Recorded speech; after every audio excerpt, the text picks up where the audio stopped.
తప్పనిసరిగా సింహానికి దొరికిపోమా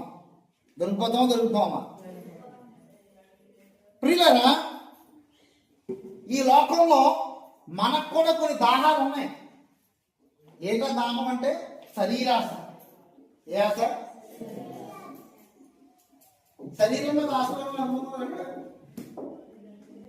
ఒక ఎండమావి మనకి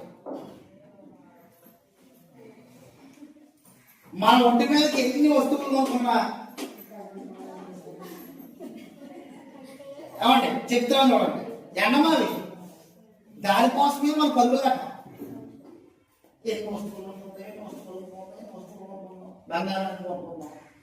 దేని మీదకి ఇదంతా ఎక్కడికి సరిపోయినా కుడతారట. అది ఇస్తారా? కానీ మనం ఎందుకు ఏ ఎండమావి కోసం అంటే నిజంగా ఉండవు అవి. మనం బతుకున్నది మన గోడలు తెలవదు ఉన్నాయా?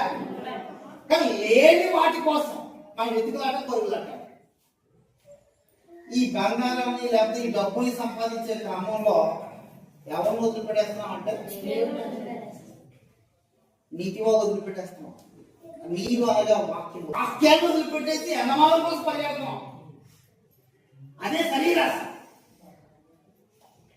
ఇంకా శరీరాశ కోసం మాట్లాడితే ఈ లోకంలో ఒక వ్యక్తి ఇంకొక వ్యక్తి కోసం ప్రాణాలు బలి తీసుకుంటున్నాడు ఆ శరీరం కావాలని. ఇప్పుడు ఒక అమ్మాయి మేమితే చూడండి మధ్య చాలా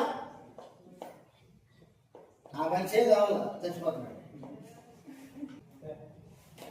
ఏంటది? ఒక శరీరం మీద నీకు ఉన్నటువంటి నిజంగా ఏమి చూడాలి చెప్పండి. ఆశ కోసం ఏమవుతున్నారా? కోసం అసలు ఆశపడేవాళ్ళే శరీరాశంతో మనందరికి లేదా చేసేస్తున్నా.